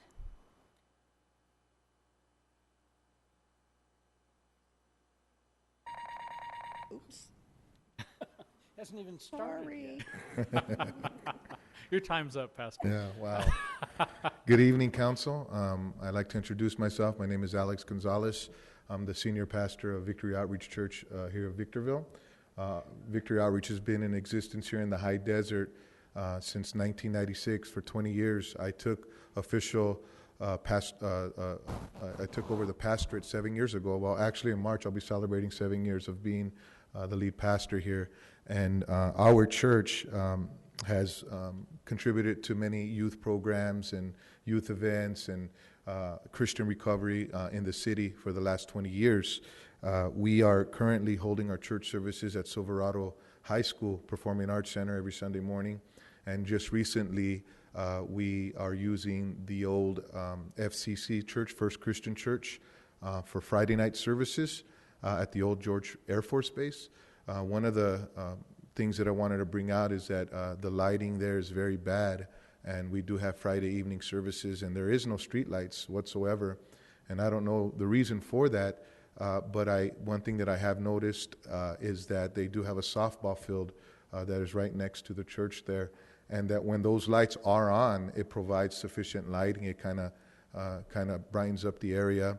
As you know, because it's an old Air Force base, the reception for cell phones is pretty bad as well. So lighting is something that we would really appreciate. I don't know if it's in the city's budget to provide street lighting. I don't know if there's been a problem there in the past with the street lighting, but there's different avenues that we can look at. For instance, the softball field, and also I do know that there's generators and tower lights, stuff of that nature that we would like to see if we could be provided for our night services. We do community services there as well. We've done concerts, we've done plays for the young people. So this is just something that we would like to bring to the council to consider. Also, we have a dream of purchasing our own church building within the city limits. And we do know that there are a lot of buildings in our city that are blighted, that are just a magnet for homelessness. And I do know that there's zoning issues. I do know that there's issues that that prevent churches from occupying those buildings, leasing or you have purchasing. 30 seconds. So we would respectfully ask if churches our size, we're not a mega church, we're a 250 member church. We're not a small church, we're not a really big church, but we're a medium-sized church that would really appreciate a chance at maybe purchasing, leasing a building within the city limits, especially in the downtown area, Old Town area. So thank you for your time, and God bless you all. Thank you. I would ask that staff would get back to, unless this is listed about the street lights, so that we can answer him. We will get back to you. We'll get back to you on that. You have a phone number on there and everything? Councilman Cox, does that mean that we're going to have what he's requesting to have in a future agenda so that it can be addressed directly? Well, at this point, I want to know if there are street lights. If they're not, why not from the staff?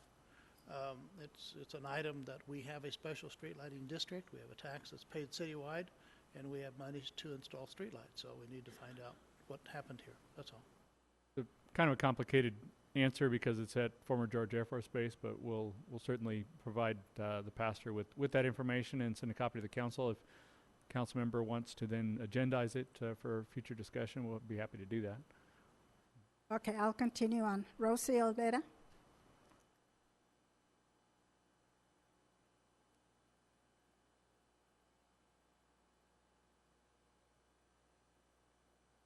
Good evening, council members. Like you said, my name is Rosie Olvera, and I just want to say thank you to every one of you, including the city staff, for all the work that you have done this year. We still have a lot of work to do, but we definitely see a difference already, and we're looking forward to work with all of you in this coming up year. So I just want to say thank you and happy holidays. Thank you. Thank you very much. I don't have any other cards. So at this time, can we have our city manager's report? Thank you, Mayor Garcia. I have a bit of a script this time because it's complicated. I don't want to get it wrong, so I'm going to do my best to read from this, although I'm not good reading from a script. So City of Victorville residents will be able to recycle Christmas trees at your curb after the holidays. The city's hauler, Victorville Disposal, will be picking up trees curbside from January 2nd through January 13th on your regular trash day. So whatever day you put your cans out, that's when you can put your Christmas tree out. The program is for residential customers only, so if you have the little carts, that's for you. Natural, flocked, and artificial trees will be collected. Trees more than 6 feet tall should be cut in half and placed at the curb on your regular service day. Natural trees will be collected separately from trash and turned into mulch But the flocked trees and any artificial trees have to be disposed of as trash because they can't be used as mulch if they've been flocked. And that's about it for that item. And then coming up Monday, January 16th, Martin Luther King Jr. Day Peace March Civil Rights Memorial Essay Plaque Unveiling. That takes place at the south end of the City Hall parking lot at the Civil Rights Memorial. It's actually not a city event. The city is invited to participate and do our unveiling. During that event, it's actually done by a local civic group. But the march begins at 10 a.m. in front of the courthouse, and the people march from the courthouse to the Civil Rights Memorial, and then there's presentations, and in fact, our young essay writer will be invited to read his essay just before the new bronze plaque is unveiled. That's all I have in my script, so I would like to wish everybody a Merry Christmas. That's the holiday my family celebrates, and also Happy Holidays to anybody who celebrates any other holidays. Thank you. Council members? Madam Mayor, if I may go first.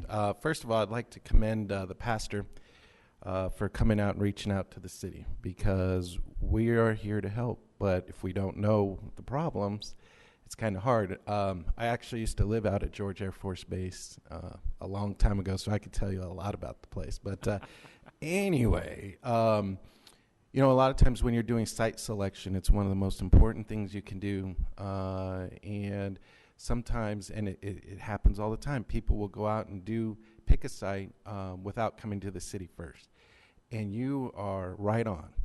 Again, just compliments, because the folks here, some sitting in the back there, they actually work over there, they would be more than happy to help you up front, as opposed to all the headaches we get when we have incompatible uses. So first of all, again, we have your information. It's an ongoing dialogue. Please continue to do what you're doing. I would hope other people continue doing this. So thank you for sticking around, because I never get to say it. Most people just take off. So that's it. The other thing, happy holidays and Merry Christmas and Happy New Year to the staff.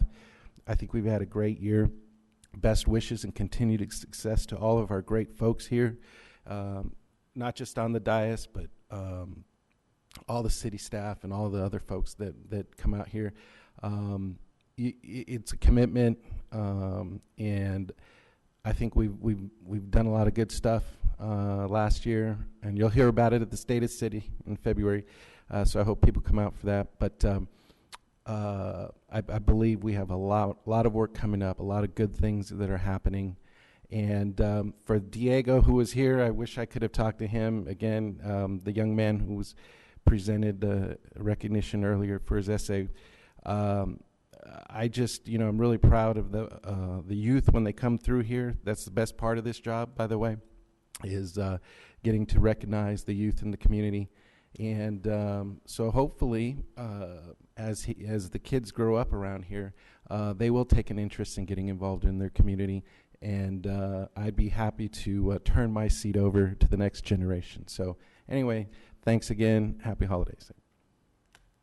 I can't let an earlier comment go without passing on us. Just because some of us up here look old does not mean we've been here a long time. I was first elected to the council in 2010. That's 6 years ago. I'm the old timer on this dais. I ran 4 years ago for re-election. Eric crushed me in that election, so he's only been here 2 years. I barely beat Lionel Dew by 11 votes. Jim and Gloria have been here 4 years, just re-elected, and Blanca's new. So this is not much of an old boys network up here, if you want to know the truth. Jim Cox brings the most experience, of course. He was a 30-year city manager in Victorville, and then a temporary manager in Apple Valley and so on. And he served with me on the Water District Board. This council probably could have been criticized in years past for being something like an old boys network. It isn't anymore. And I agree. I hope everybody has a wonderful holiday and get back here in January. We got a lot to do.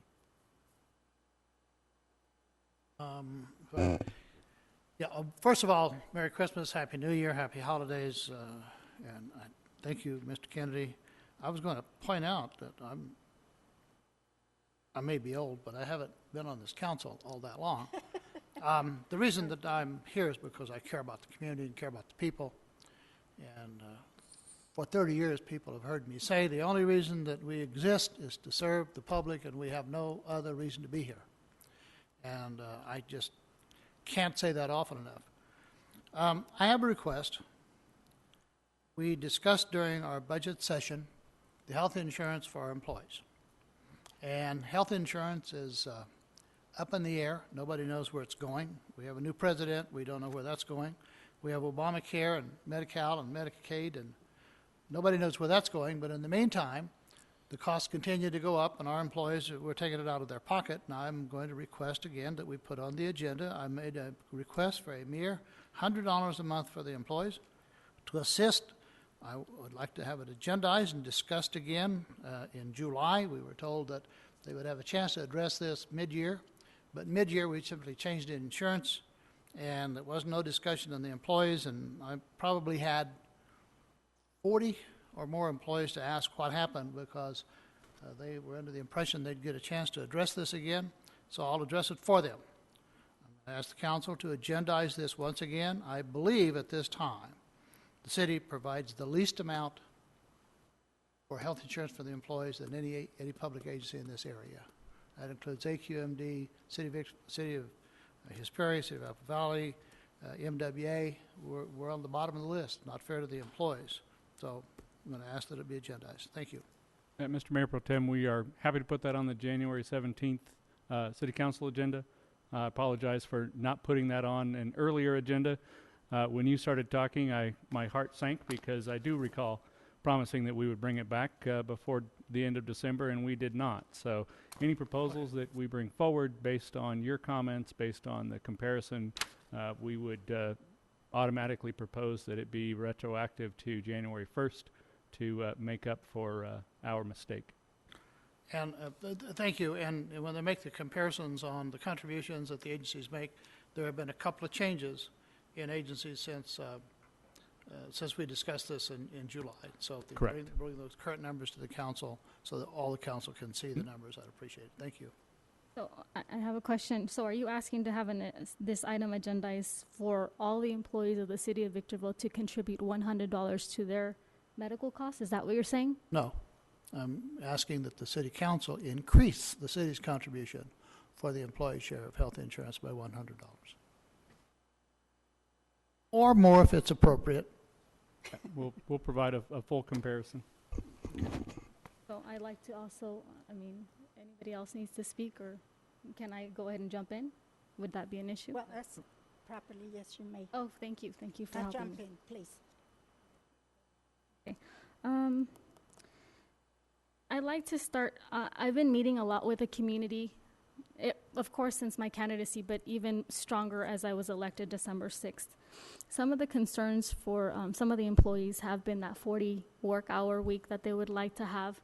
I don't know if they're here. A lot of them that I did speak to were over in Public Works, the Water District, and so forth.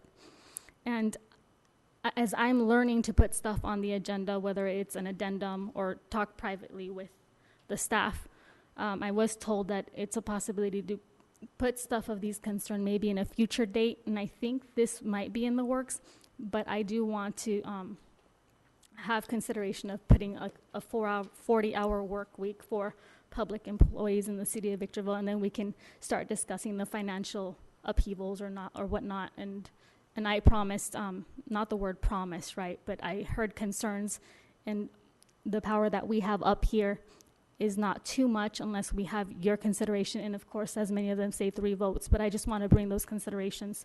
So if I've said that correctly, Absolutely. In fact, that's one of the items that we will be discussing at the workshop on the 10th of January, actually. So. Another, turning it away from that now, it could get heated up here, maybe a little bit of emotion here and there, but you know what? After I'm here, I'm happy. I have nothing against any of them here. I'm glad that everybody says Merry Christmas. You know, it's like we turn the atmosphere of the environment.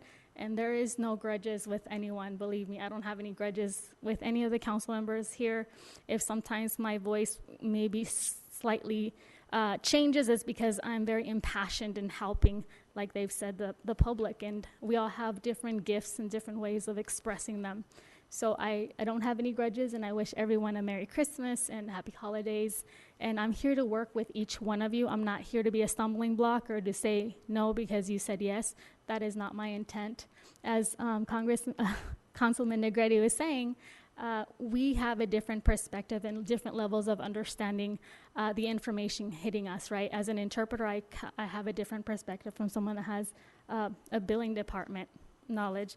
So I'm going to take the time here to let everyone know what I've been doing, because that's really important to me, and I think to everyone to know what we've been doing, reports.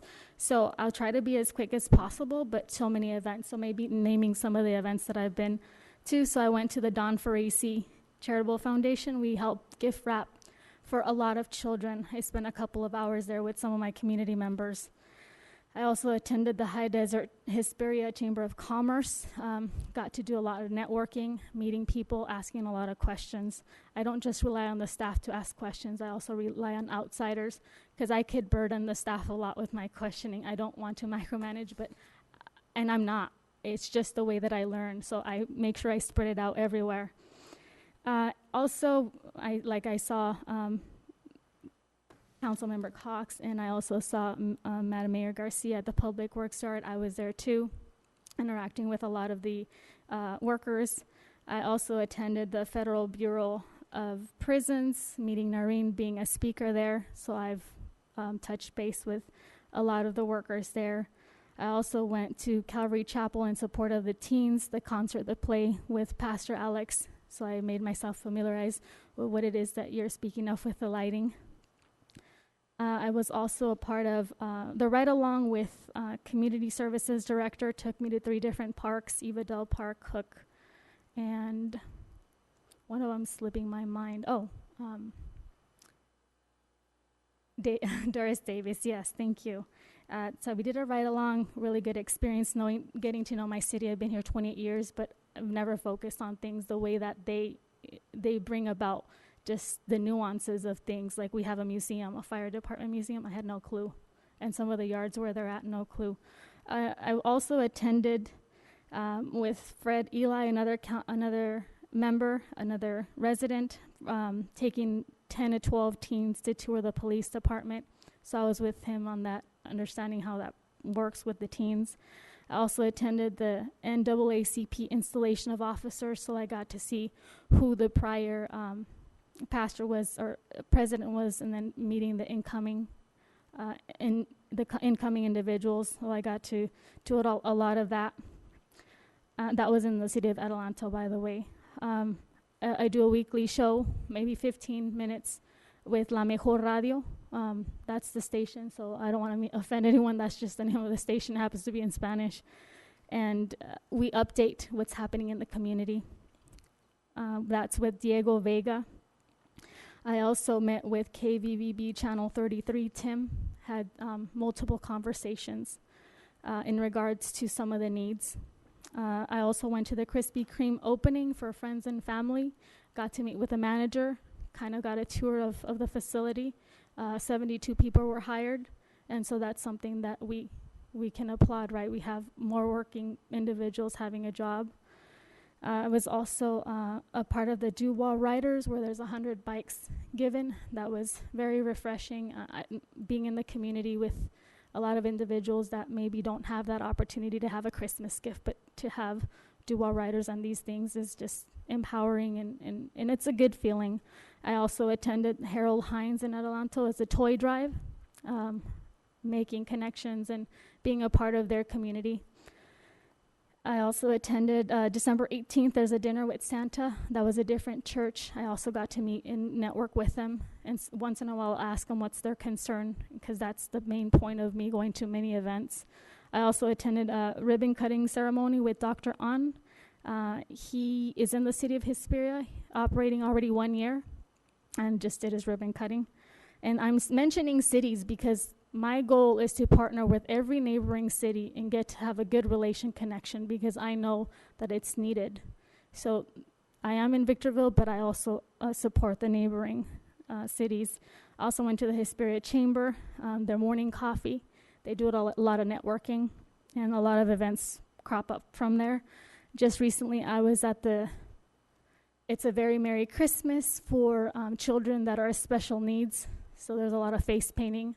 Everyone received a gift, and I saw a lot of parents that were really happy traveling from Apple Valley, traveling from Victorville to Hesperia. They wished that our cities would have something like that. At least she mentioned Apple Valley to have something like that, because she knows that Victorville produces something of that nature.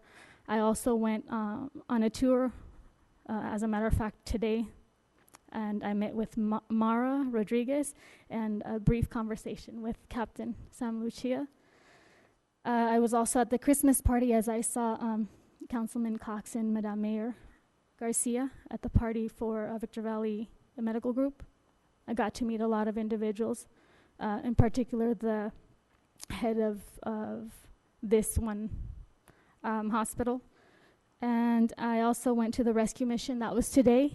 They had a lot of things going. We had a lot of firemen there from Station 311. I got to talk with them. There was face painting, free tree giveaways. I also attended the homeless shelter with Jimmy. So, and I had other members. Every time I go to an event, I try to make sure I invite different community members. And I like to let you know that I'm involved, and I think this is the best forum to express that. So thank you very much for being patient and listening. Okay, I'll take up your time now. It's my turn. I do find it necessary to bring something to the public's attention. A video went out during the city council campaign that was totally untrue. It stated that the agenda is difficult to follow,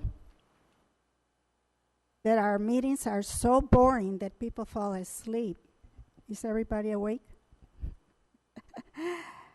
If the agenda is difficult to follow, we would like to hear from the public.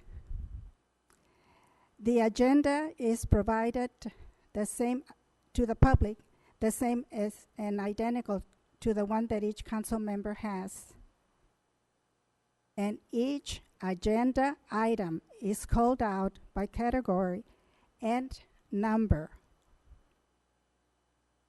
So my suggestion is, if you have suggestions for us to improve this, feel free to contact us. Call the city, make appointments with council members, anything that helps, because we're here to serve you. The issue that really needs clarification is that on that video, the council was accused of something that is very serious. At that time, the council included myself, Mr. Jim Cox, Jim Kennedy, Ryan McCochran, and Eric Negrete. We were accused of making backroom deals and that we were paid and bought for. I really do want the public to know that in the 4 years that I have been a council member, none of these accusations have ever taken place.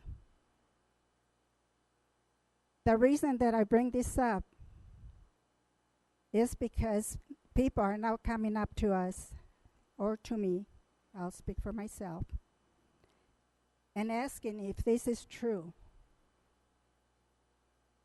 And of course, it's all fabricated and untrue. This is something that is harmful to all persons involved, and I do feel that I need to clarify the truth. I have been very proud to be a part of a council that represents the city in a very respectful and professional manner. And I do hope that this new council will continue to do the same. Thank you.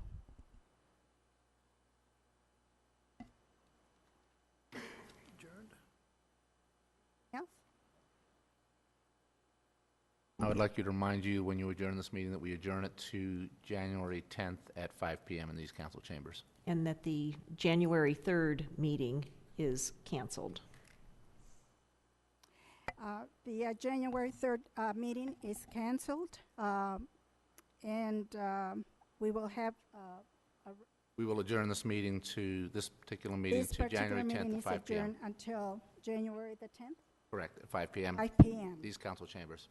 in this Just council one chambers. clarification. When that was discussed in closed session, there was a request to have it in conference room D, more of a workshop setting. So it, You can adjourn to conference room D if you so wish. That's absolutely Okay. fine. It will be in council conference room room D, it's just across the hall. just across the hallway. And I believe that's all that we have, so this meeting is adjourned.